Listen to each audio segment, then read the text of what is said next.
अस्सलाम वालेकुम दोस्तों, आज की इस वीडियो में हम बात करेंगे इस्तीफ़ा ड्रामा की पहली किस्त और पीपल्स पार्टी के तहफ़्फ़ुज़ात पर पीडीएम की 3 बड़ी जमातों की मीटिंग जो बुलाई गई है उसमें क्या चीज़ें डिस्कस की गई हैं और पीपल्स पार्टी अभी तक भी इस्तीफ़ों के ऑप्शन पर क्यों तज़ब्ज़ुब का शिकार है, उसकी तफसीलात में बयान करूंगा। और वीडियो के आखिरी हिस्से में मैं आपको बताऊंगा कि वज़ीर आज़म इमरान खान ने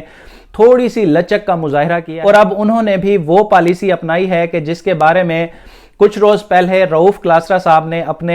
वीलॉग में बताया था कि एनडीयू में सहाफ़ियों की और वीलॉगर्स की जो एक ट्रेनिंग हुई थी,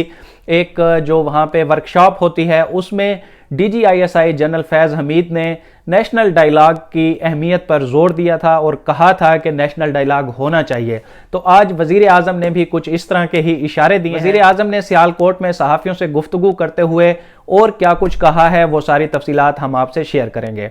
तो सबसे पहले हम बात कर लेते हैं इस्तीफ़ा ड्रामा की पहली किस्त जो आज रिलीज हुई है। पहले तो मैं ये आपको बताऊं कि गुज़श्ता रोज़ भी मैंने अपनी वीडियो में बताया कि अब मीडिया पर रोज़ाना आपको एक नया ड्रामा मिलेगा, नई सनसनी मिलेगी और रोज़ाना ही लोगों का जो है वो टाइम ज़ाय किया जाएगा इन फजूल की ब्रेकिंग्स पे। आज हमने देखा कि जब ये इस्तीफ़ा ड्रामा की पहली किस्त रिलीज़ हुई है तो हर घंटे बाद एक इस्तीफ़ा आ रहा था। इसका मकसद क्या होता है? ये मीडिया स्ट्रेटेजी होती है। मैं तकरीबन वीडियोस में ये बात करता हूँ कि जो हमारा मेन स्ट्रीम मीडिया है वो या तो इस गेम का हिस्सा है, और अक्सर ऐसा होता है कि मेन स्ट्रीम मीडिया जो है वो इस गेम का हिस्सा होता है, या फिर उनको समझ नहीं आती और वो यूज़ हो रहे होते हैं कि एक जो लेस इंपॉर्टेंट इंफॉर्मेशन है वो आप लोगों तक पहुंचा रहे हैं, आप अपना एयर टाइम ज़ाय कर रहे हैं। जैसा कि आज हमने देखा कि एक के बाद एक इस्तीफ़े की खबर आ रही थी और फिर बड़े बड़े फनकारों का नाम आ रहा और उन्होंने अपनी पार्टी क़यादत की मदह सराई में बड़े बड़े लंबे लंबे सफ़ात लिखे हुए थे। खैर, इस चीज़ को एक तरह से मैं अच्छा भी समझता हूं कि ये जो पार्टी सिस्टम है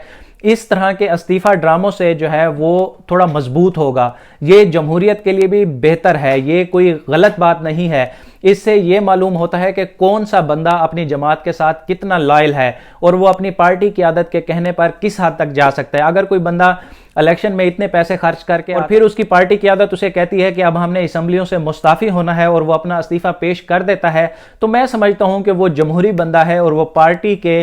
कवायद और ज़वाबित को फॉलो करने वाला बंदा है, और इस तरह के बंदे जो है वो जमहूरियत के लिए बड़े ज़रूरी होते हैं। आज जो इस्तीफ़े सामने आए हैं उसमें बड़ा नाम साबिक डिप्टी स्पीकर कौमी असम्बली मुर्तज़ा जावेद अब्बासी का है। इसके अलावा कुछ एमपीएस जिनका ताल्लुक पंजाब असम्बली से है उन्होंने भी अपने इस्तीफ़े पेश किए हैं, और एक एमएनए जो कि माइनॉरिटी की सीट पर मुंतखब होकर आए हैं खियल दास कोहिस्तानी, उन्होंने भी अपना इस्तीफ़ा पेश किया है। जेयूआई फे के भी कुछ अरकान खैबर पख्तूनख्वा असम्बली और अरकान कौमी असम्बली ने अपने इस्तीफ़े अपनी पार्टी की आदत को जमा कराए हैं। इसके अलावा पीपल्स पार्टी की जानिब से सिर्फ आगा रफ़ीउल्लाह का जो इस्तीफ़ा है वो सामने आया है कि उन्होंने अपनी पार्टी की आदत को वो इस्तीफ़ा जमा कराया है। इसके अलावा अभी पीपल्स पार्टी की जानिब से किसी और का इस्तीफ़ा सामने नहीं आया। यही वो मुद्दा है जिस पर आज पीडीएम की एक और अहम मीटिंग बुलाई गई, जिसमें पीपल्स पार्टी के चेयरमैन बिलावल भुट्टो जरदारी अपनी सीनियर लीडरशिप के साथ मौजूद थे और मुस्लिम लीग नून का जो वफद है उसको मरियम नवाज लीड कर रही थी, और ये मुलाकात हुई है मौलाना फजल रहमान की रिहाइश गाह पर, जिसमें पीपल्स पार्टी की जानिब से यह तजवीज़ पेश की गई है कि इस्तीफ़ों का ऑप्शन आखिरी होना चाहिए। और पीपल्स पार्टी की जानिब से यह भी कहा गया है कि वो इस्तीफ़े देने से पहले अपनी पार्टी की जो एग्जीक्यूटिव कमेटी है उसका इजलास बुलाकर उससे जो है इस फैसले की तौसीक भी करना चाहते हैं। तो इस पर आज बड़ी लंबी डिबेट हुई है, लेकिन पीपल्स पार्टी की जानिब से यह भी कहा गया है कि वो पीडीएम के जितने भी फैसले होंगे उनकी वो पाबंद रहे। देखा है कि जब भी कोई इस तरह की मूवमेंट चलती है या पार्लियामेंट में कोई कानून साजी हो रही होती है तो पीपल्स पार्टी की जानिब से एक पूरे पॉलिटिकल प्रोसीजर को फॉलो किया जाता है। हमेशा पार्लिमानी रिवायात की जो है वो पासदारी की जाती है पीपल्स पार्टी की जानिब से। इसको आप कह सकते हैं कि ये फर्जी कहानी होती है कि वो सीईसी का इजलास बुलाते हैं, लेकिन वो बुलाते तो हैं। आप देख लें कि मुस्लिम लीग नून ने नहीं बुलाया, उन्होंने जो है वो वन मैन शो चल रहा है कि मरियम नवाज या ऊपर बैठे हैं नवाज शरीफ, वो जो फैसला कर देते हैं बाकी पार्टी को भी वो फैसला मानना पड़ता है। लेकिन पीपल्स पार्टी में हम देखते हैं कि अगर कोई बड़ा फैसला लेना हो जिसके कौमी सतह पर असरात हों तो उसके लिए पार्टी में मुशावरत ज़रूर की जाती है, कम अज़ कम सीईसी का इजलास बुलाया जाता है और उसमें वो एजेंडा सामने रखा जाता है। बहरहाल करना तो जो लीडरशिप होती है उसी ने ही फैसला करना होता है, लेकिन पार्टी के दीगर अरकान को, मेंबरान को एक इज्जत दी जाती है और उनको मशवरे में शामिल किया जाता है। मुस्लिम लीग नून की रिवायत नहीं है।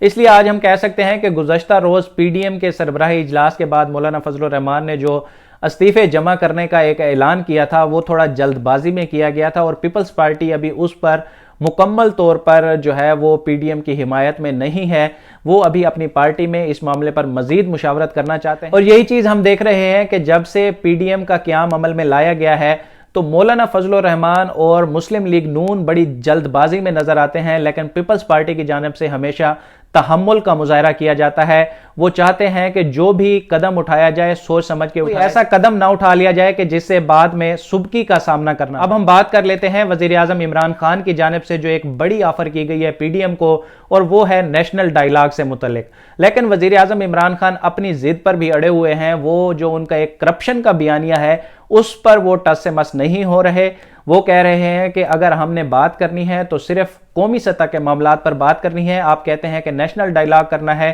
تو آئیں، جو بھی ریفارمز آپ چاہتے ہیں ہم اس پہ بات کرنے کے لیے تیار ہیں۔ اس کے علاوہ بھی ملک کی بہتری کے لیے اگر کوئی سجیشنز ہیں تو اس پہ بھی ہم مذاکرات کر سکتے ہیں۔ جو کرپشن کے کیسز ہیں وہ ہم ختم نہیں کریں گے، این آر او نہیں ملے گا۔